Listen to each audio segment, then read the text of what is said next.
maalinimadii maanta jimcaha ahayd waxa culimaa udiin caan ka ah Somaliland oo maalmihii ugu dambeeyay nabadayn u joogay magaalada Celafweyn ay isu kala qaybiyeen badi masjidada magaalada Celafweyn ee gobolka Sanaag waxaana culimada maanta wacdiyada masaajidada ka jeediyay kamid ahaa Sheikh Maxamed Umar Dirir, Sheikh Barbarawi, Sheikh Abdullahi Sheikh Ali Jawhar iyo waliba Sheikh Maxamuud Suufi. dulucda khudbadaha culimada ayaa ku sargo'nayd waxa diinta islaamku ka qabto dhiiga qofka muslimka waxana si weyn bulshada Celafweyn ay dhagaha ugu raaricinayeen wacdiga waanada iyo wax sheega culimada. madaxweyne ku-xigeenka Jamhuuriyadda Somaliland mudane Cabdiraxmaan Cabdullaahi Ismaaciil Saylici xubno ka tirsan golaha wasiirada mas'uuliyiin madax dhaqameed iyo ergo tiro badan oo nabadaynta u jooga magaalada Celafweyn ayaana iyana bulshada kula tukaday masjidada kala duwan ee magaaladaasi Celafweyn. nabi maxamed alayhi salaatu wasalaam waxa uu ilaa yahilu damu umri'in muslimin illa bi ihta muslim ka dhigiisu xalaal ma saddex mid mooyaan waa qofkii oo qof tiro la qisaas waa qofkii oo xaasara soo maray oo sinaystay waa qofkii oo diintiisa arin sharci oo shariicadu sheegtay mooyaan dariiqo kale lagu dilo nabi alayhi salaatu wasalaam waxa uu tilmaamayaa qofka muslimka dhigiisu inuu ka weyn yahay muqaddas waxyaabaha dadka muslimiinta ay dagaal ku difaacaan ee cadawga dagaal kaga difaacaan ee quluubtooda ku weyn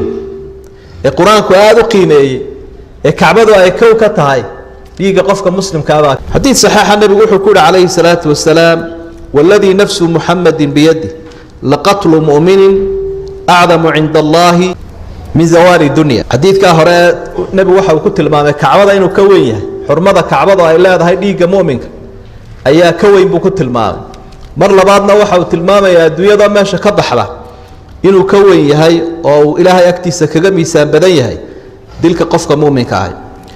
waxa aad iyo aad u adkay jariimadaas ceebta iyo miisaanka iyo xumaanta ay leedahay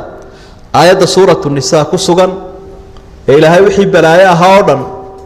uu yabahay qofka qof mu'min xaq darro ku dilaya waman yaqtul mu'minan muta'ammidan fajazaahu jahannam khalidan fiha وغضب الله عليه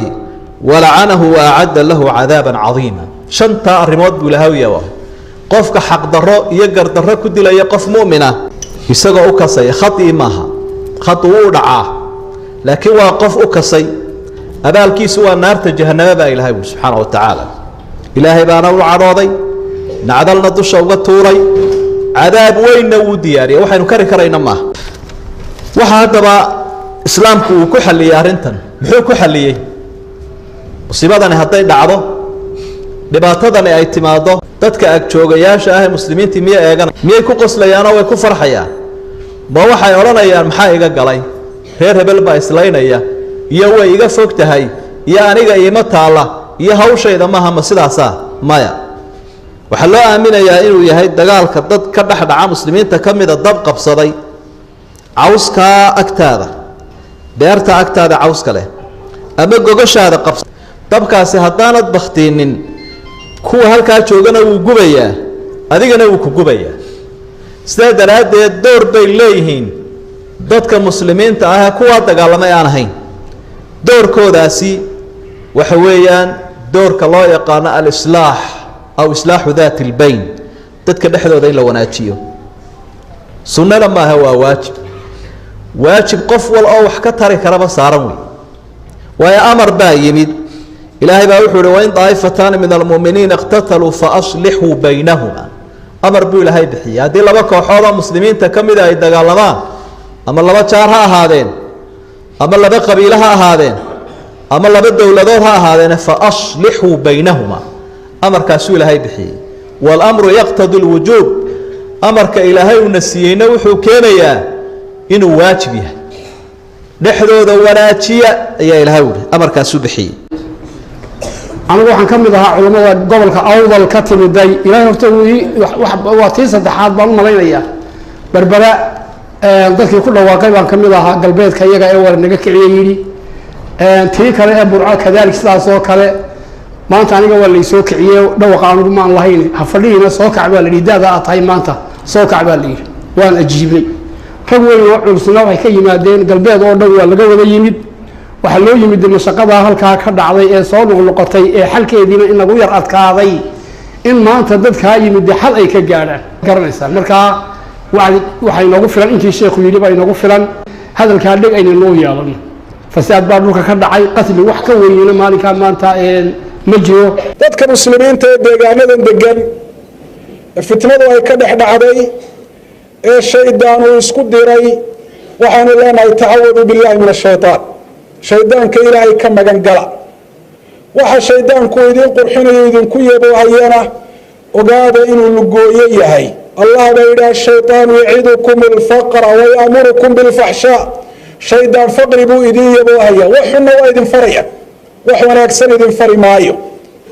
heshiiskaa maanta loo yimi ee aan loo kala hadhin heshiiskaasi waa khayr waa in la aqbalo warka ilaahay baa runa ballanqaadka ilaahay baa dhaba wasulxu khayr buuhi ilaahay heshiiska ayaa khayra si kastoo heshiisku adiga uu kuula qadhaadhaado ama waxaad uga tabato heshiisku danbuu kuu yahay waayo fitnadu haddii ay sii socoto dhibaato joogtaa ayaa sii soconaysa heshiiskuna dhibaatadii sii socon lahayd ayuu soo afjarayaa oo meesha uu ka saaraya ألف بين قلوب المسلمين وأصلح ذات بينهم اللهم ألف بين قلوب المسلمين وأصلح ذات بينهم اللهم أصلح ديننا ودنيانا يا ذا الجلال والإكرام اللهم أصلح ديننا ودنيانا يا ذا الجلال والإكرام اللهم أصرف عنا السوء بما شئت وكيف شئت إنك على ما تشاء قدير